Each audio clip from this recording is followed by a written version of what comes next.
நான் ப்ரோ இந்தியால இருந்து எடுத்தா போடுறது. நான் அதான் வந்து ட்ரைவர்ஸ் வச்சேன். ட்ரைவர்ஸ் வந்து இந்த ஹேக்னால ஃபெயிலியர் ஆகி போச்சு. பயங்கர ஃபெயிலியர் ஆயிடுச்சு. லவுடு ஃபுல்லா வந்து டைம் வேஸ்ட்டு, எனர்ஜி வேஸ்ட்டு. நேர்மையா இல்லாட்டினா எதுவுமே இல்லைன்றது தெரிய மாட்டேங்குது உங்களுக்கு. கரியர் வேஸ்ட், எல்லாமே வேஸ்ட். இப்போ நல்லா விளையாண்டவங்க எல்லாம் கடைசியில் பார்த்தா ஃபேக் ஹேக்கர்லாம் இருக்காங்க. அது எனக்குமே ஒரு டவுட் இருந்துகிட்டே இருந்துச்சு. ஆனால் நான் நம்புவேன், என்ன நல்லா தான் விளையாடுவாங்க, நம்ம மட்டுமா நல்லா விளையாடுவோம் அப்படின்னு. சில ஷார்ட்ஸ்லாம் இப்படி அடிக்கலாம் அப்படின்ற மாதிரி இருக்கும்.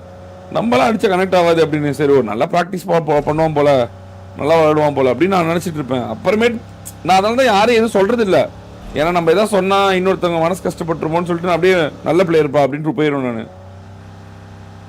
ஆனால் இவ்வளோ திருகல் வேலை பண்ணுறானுங்க ப்ரோ.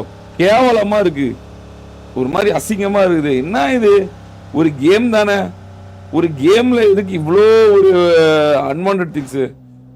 நல்லா விளாண்டா ஜெயிக்கிறோம், நல்லா விளாண்டா தோக்குறோம், நல்லா விளாண்டா ப்ராக்டிஸ் பண்ணி நல்லா விளாட போகிறோம். அதுக்கு போய் காசு கொடுத்து வாங்கிட்டு அதை வந்து ஃபேக் பண்ணி கேவலமாக விளாண்டு இப்போ இதுவே வந்து கேம் விளாட்றவங்களுக்கு இவ்வளோ ஃபேன் பேஸா, இவ்வளோ காசா, இவ்வளோ ட்ராஃபியா, இவ்வளோ இதுவே பெருசு. இதில் ஒரு குறுக்கோழி எடுத்துறது தான் ப்ரோ கேவலமாக இருக்குது. இதில் ஒரு குறுக்கோழி எடுத்துறது எனக்கே புரியல. ஏன் அந்த குறுக்கோழி எடுத்து வர்றாங்கன்னே தெரியல. ப்ராக்டிஸ் பண்ணிட்டு போயிடலாம் சிம்பிளா. இனிமேல் வேற எப்படியோ மாட்டிக்கோங்க. நேத்தெல்லாம் டோனிக்கு வந்து டோனிக்கு நீங்க பண்ணதே ஹாப்பியா? ஏன்னா நீங்க கேட்ட அடுத்த செகண்ட் பண்ணோம். அது சொன்னா லைவ்ல சொன்னா நீங்க வந்து அவன் ரெடி ஆயிடுவான் அப்படின்னு சொல்லிட்டு நான் பாத்துக்கிறேன் சொல்லிட்டு மேட்ச் முடிஞ்ச அடுத்த நிமிஷம் உடனே டிஸ்கார்ட் வச்சு எல்லாம் செக் பண்ணோம். நேற்று நீங்க கேட்டதுக்கு, ஏன்னா டிரான்ஸ்பரன்சி ரொம்ப முக்கியம். ஏன்னா அந்த நீங்க கேட்கறத கொண்டு வந்து நிறுத்திடணும் அப்படின்னு இல்லடா.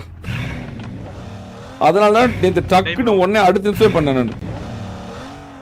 அந்த மாதிரிதான் இனிமேல் தான் டிரான்ஸ்பரன்சி வந்து அவ்வளோ டிரான்ஸ்பரன்சி. யாரு வந்து ப்ராப்ளம்னாலும், யாரு வந்து சஸ்பிஷனாலும் அடுத்த செகண்டே பண்ணோம். அப்படி அவன் பண்ண மறுத்துட்டான் அப்படின்னாவே தேவையில்லை அப்படின்னு வெளியே வச்சிட வேண்டியதுதான். நமக்கு தேவையே இல்லை. யாருனாலும் சரி, அது யாரா இருந்தாலும் சரி. ஏற்கனவே செக் பண்ணவங்கள சொல்லாதீங்க. பட் லைக் ஏற்கனவே செக் பண்ணவங்க சொல்ல வேணாம், புதுசாக வரவங்கள சொல்கிறேன். அதே மாதிரி ட்ரைவர்ஸும் இனிமேல் கொஞ்சம் ஈஸியாக இருக்கும். சஸ்பீஷியஸாக இருந்தால் உடனே செக் பண்ணிக்கலாம் நம்ம. அதான் இப்போ ஏகப்பட்ட ஸ்ட்ராட்டஜி கொண்டு வந்துட்டாங்களே, என்னென்ன பண்ணணும், என்னென்ன செக் பண்ணணும் அப்படின்னு. ஸோ அதனால ஒன்றும் மேட்டர் இல்லை. சரிதான், ஏமின் ஒயிட்டி ஸ்பாம் பண்ணிட்டே இருக்கல பையா.